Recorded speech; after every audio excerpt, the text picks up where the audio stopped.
பிள்ளையார் சொல்லி போட்டது நிச்சயமா ஆக்டர் ஜீவா அவர்களா இருப்பாங்க அப்படிங்கிறதுல மாற்று கருத்து இல்லை. அவ்வளோ வண்டர்ஃபுல் ஃபிலிம்ஸோடு சேர்த்து இந்த ஒரு அந்த சயின்டிஃபிக்கான ஒரு ஹாரர் ஃபிலிமையும் அவங்க முயற்சி பண்ணியிருக்காங்க. அக்டோபர் 11ஆம் தேதி இது வரப்போகுது அப்படிங்கும்போது ரொம்ப ரொம்ப சந்தோஷம். அண்ட் ஸ்பெஷல் மென்ஷன் சார், நிச்சயமா ஃபர்சி தமிழில் பெரிய அளவுக்கு கொண்டாடப்படும் பொழுது அதில் நாங்கள் ஷாஹித் கபூர் அவர்களை தாண்டி ஜீவா அவர்களை தான் பார்த்தோம் அப்படிங்கிறது நான் உங்ககிட்ட தெரிவிச்சுக்கணும்னு ஆசைப்படுறேன். அண்ட் இதையெல்லாம் தாண்டி இதே மாதிரி நீங்கள் தொடர்ந்து வாங்க, நாங்கள் உங்களை கொண்டாட காத்துக்கிட்டே இருக்கோம் அப்படிங்கிற அந்த ஒரு விஷயத்தையும் சொல்லிட்டு கலகலப்பாக இந்த மேடையை அமைப்பதற்காக ஜீவா அவர்களை அழைக்கிறேன்.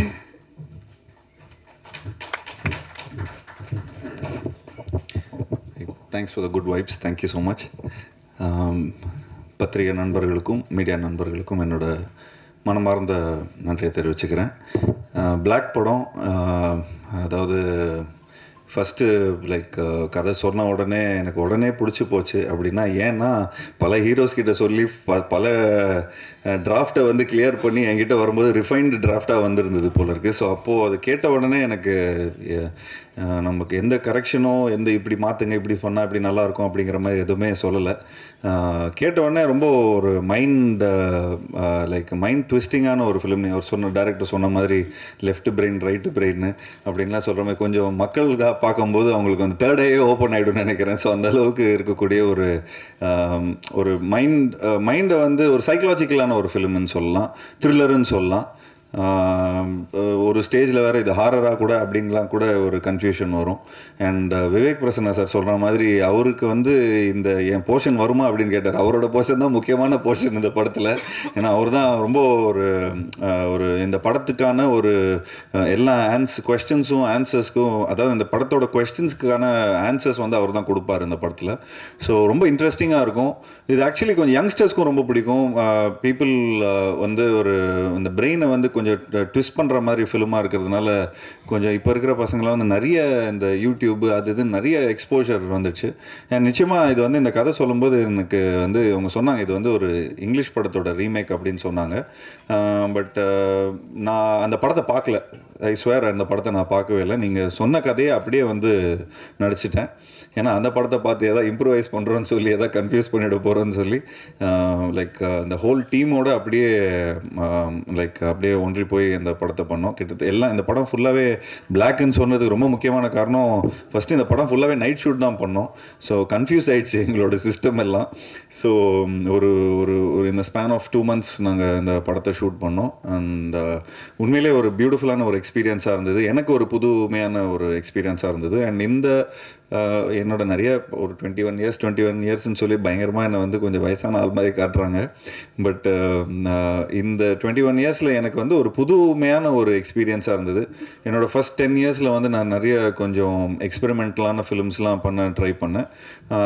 அந்த பாணியில் அந்த ஒரு இதில் இந்த படம் வந்து ஒரு இந்த நெக்ஸ்ட்டு ஒரு வர படங்களில் வந்து எனக்கு வந்து ஒரு புதுமையான ஒரு படமாக இருந்தது. சாதாரணமாக என்னோட big fan of thriller films. ஏன்னா எல்லாம் போய் பிடிச்சி கடைசியில் இவன் தான்ப்பா பண்ணா அப்படிங்கிற மாதிரி சொன்னோன்னா திரும்ப பார்க்கவே தோணாது. அது செகண்ட் ஒரு ரிப்பீட் ஆடியன்ஸ்க்கான ஒரு ஃபிலிமாக இருக்காது. பட் இந்த படம் வந்து புரியறதுக்கே திரும்ப இன்னொரு வாட்டி பார்க்கணும். அதாவது இந்த ஃபஸ்ட் டைம் அதாவது புரியறதுக்குன்னா இந்த சென்ஸ் ஏதோ பயங்கரமாக சொல்கிறாங்க, பட் இந்த பாயிண்ட் ஆஃப் வியூவை திரும்ப இன்னொரு வாட்டி பார்ப்போமே அப்படிங்கிற மாதிரி இருக்கக்கூடிய ஒரு படமாக இருக்கும். ஸோ பாலா அவர்கள் வந்து உண்மையிலே இந்த கதையை ரொம்ப பியூட்டிஃபுல்லாக ஹேண்டில் பண்ணியிருக்காரு. அண்ட் வெரி ஃபியூ கேரக்டர்ஸ், அந்த ஃபியூ கேரக்டர்ஸ் ரொம்ப எங்கேஜிங்காக இருக்கும்.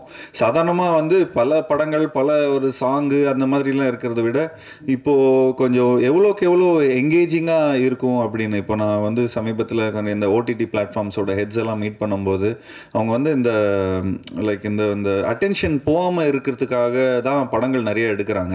ஏன்னா ஏதாவது ஒரு காமெடி பார்க்குறோம், ஏதோ ஒன்று இது பண்ணுறோம், சாங் ஒன்று பார்க்குறோம், டக்குன்னு பசங்க வந்து வாட்ஸ்அப் பார்க்குறாங்க, இன்ஸ்டாகிராம் பார்க்குறாங்க, படம் ஓடினே இருக்கும்.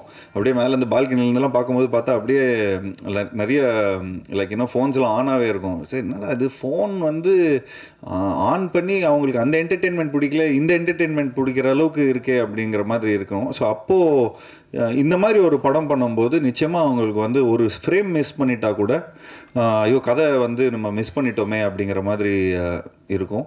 ஸோ நிச்சயமாக இந்த ஒரு படம் வந்து ஒரு ரொம்ப வித்தியாசமான ஒரு படமாக இருக்கும். சாதாரணமாக அது வந்து ரொம்ப ஓல்டு வேர்ட் ஆயிடுச்சு இந்த ஒரு டிஃப்ரெண்ட்டான ஒரு ஃபிலிம் அப்படிங்கிற மாதிரி. பட் இந்த ஒரு படம் வந்து வித்தியாசமான ஒரு படமாக இருக்கும், அதே மாதிரி ஒரு சுவாரஸ்யமான ஒரு படமாக இருக்கும். ஸோ அந்த இந்த படத்தில் ஒர்க் பண்ண எல்லா டெக்னீஷியன்ஸும் ரொம்ப மெனக்கட்டு ரொம்ப ரொம்ப கஷ்டப்பட்டு ஒர்க் பண்ணியிருக்காங்க. ஸோ ஆப்வியஸ்லி கோகுல் இந்த படத்தோட சினிமாட்டோகிராஃபர் அவர் வந்து இந்த left brain right brain logic தான் லெஃப்ட் பிரெயினில் ப்ரோ. அதான் அந்த அந்த logic creative brain is always என்ன வேணாலும் நம்ம சொல்லிக்கலாம். அது கொஞ்சம் அனிமேஷன் மாயாஜாலம் அதெல்லாம் அதில் வரும். பட் இந்த படத்துக்கு வந்து அந்த லெஃப்ட் பிரெயின் வந்து ரொம்ப இம்பார்ட்டன்ஸ் கொடுக்க வேண்டியதாக இருக்குது. ஏன்னா it has to make a lot of logic. இந்த லாஜிக் இருந்தால் தான் இந்த இந்த இந்த ஸ்கிரிப்ட் இப்படி ஒர்க் ஆகும். So it was lovely working with you, Gokul, and thank you so much. And obviously இந்த மாதிரி ஒரு படத்தில் வந்து நீங்கள் எல்லாருமே உங்கள் டீமுக்கு என்னோட நன்றியை தெரிவிச்சுக்கிறேன். அண்ட் ஒரு விஷயம் நான் சொல்லிக்கிறேன், நான் தான் உங்களோட என்டர்டெயின்மெண்ட்டு. ஏன்னா அந்த படம் ரொம்ப பயங்கரமான த்ரில்லராக இருக்கும். ரொம்ப ஒரு ஷூட்டிங் ஸ்பாட்டே ரொம்ப இன்டென்ஸாக இருக்கும். அண்ட் டைலாக்ஸ்லாம் ரொம்ப ட்விஸ்டடாக இருக்கும். அண்ட் ஈவன் பிரியா பவானி சங்கர் அவங்களும் இந்த படத்தில் டைலாக்ஸ்லாம் பேசும்போது எப்படி நான் இது சொல்கிறது, எப்படி இது பண்ணுறது, அப்புறம் கொஞ்சம் அப்பப்போ கொஞ்சம் வாக்குவாதமும் வந்துட்டு இருக்கும் டைரக்டரோட. பட் அப்போது நம்ம வந்து கதையாக நம்ம அதை அண்டர்ஸ்டாண்ட் பண்ணும்போது பார்த்துக்கிட்டிங்கன்னா அது ரொம்ப ஒரு அந்த டைலாக் கூட ரொம்ப இம்பார்ட்டண்ட்டாக இருக்கும். அந்த அந்த அந்த படத்துக்கான ஒரு அந்த அந்த கதையோட கருவுக்கு ரொம்ப இம்பார்ட்டண்ட்டாக இருக்கும். அண்ட் எடிட்டர் சார் ரொம்ப நல்லா இருக்குது. அதாவது ட்ரெய்லர் ரொம்ப பியூட்டிஃபுல்லாக இருக்குது. உங்களோட படங்கள் எல்லாமே சூப்பராக பார்த்து ரசிச்சிருக்கிறேன். அண்ட் நீங்கள் உங்களுக்கு ஆக்சுவலி 2 படம் ரிலீஸு இந்த இந்த இந்த இந்த ரிலீஸில். ஸோ நிச்சயமாக உங்களுக்கு வந்து ஒரு dilemma left brain right brain தான் உங்களுக்கும் இந்த இது இருக்கும்.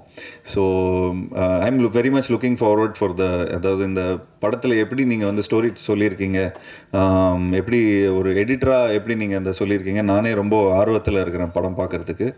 And obviously working with Priya was good. And பிரியாவை வந்து நான் ரொம்ப வருஷமாக எனக்கு தெரியும். லைக் அவங்க என்னை இன்டர்வியூ எடுத்த காலத்துலேருந்து இன்னும் வரைக்கும் ஷீ இஸ் லைக் நிறைய ஷோஸ்லலாம் நான் பார்த்துருக்கிறேன். சும்மா கலாய்ச்சிட்டு எதாவது பேசிகிட்டே இருப்பேன். But it was lovely working with her. And thanks to Prabhu sir. எனக்கு வந்து இந்த படம் வந்து அவங்களோட லைக் இதுலேயே நிறைய ஹீரோஸ் இருக்கிறாங்க. லைக் சூர்யா சார் இருக்கார், கார்த்தி இருக்கார். பட் இந்த மாதிரி எனக்கு ஒரு கதை கொடுத்தது எனக்கு தேங்க்யூ ஸோ மச். அண்ட் இன்னும் மேலும் இந்த மாதிரி நிறைய படங்கள் நம்ம பண்ணோம். இன்னும் லைக் எனக்கும் ஆக்டிங்க்கான ஒரு நல்ல ஸ்கோப் உள்ள ஒரு படமாக இருந்தது இது. அதே மாதிரி இன்னும் நிறைய படங்கள் உங்களோட நான் ஒர்க் பண்ணோம். அண்ட் பிரபு அவர்கிட்ட சொல்ல போகும்போது ஒரு வாட்டி ஃப்ளைட்டில் கூட நான் கார்த்தியை மீட் பண்ணும்போது அவங்க சொன்னாங்க, இந்த டீமே லைக் இந்த potential team like not only அவங்க ட்ரீம் வாரியர்ஸில் பொட்டென்ஷியல் டீமில் வந்து என்ன சொன்னாங்கன்னா, இந்த மாதிரி தங்க பிரபாகர் அவங்க எல்லாருமே சேர்ந்து நிறைய மெனக்கடல் எடுத்துப்பாங்க. அவ்வளோ சீக்கிரமாக அந்த ஃபஸ்ட் டிராஃப்டை கொடுத்துட மாட்டாங்க. ஸோ ஐ திங்க் எனக்கு இன்ன வரைக்கும் நானே படம் பார்க்காம இருக்கிறேன். டப்பிங்கில் பார்க்கும்போது எனக்கு உண்மையிலே ரொம்ப ஒரு மாதிரி ரொம்ப எங்கேஜிங்காக இருந்தது. என் கூட இருந்த ஃப்ரெண்ட்ஸ்லாம் கூட வந்து நான் கொஞ்சம் டப்பிங் பண்ணும்போது கொஞ்சம் சரி ஒரு 2-3 ஃப்ரேம் பாரு, ஒரு ரீல் பாரு, அப்படி எப்படி இருக்குது படம் பாரு அப்படின்லாம் நான் சொல்லியிருக்கிறேன். இது சம்திங் இது என்னமோ இருக்குதுடா இந்த படத்தில், ஏதோ ஒரு இருக்குதுடா அப்படின்னு சொல்லி அவங்களே பயங்கர ஒரு இன்க்விசிட்னஸ் எடுத்து இது பண்ணாங்க. And thanks for giving me this beautiful film.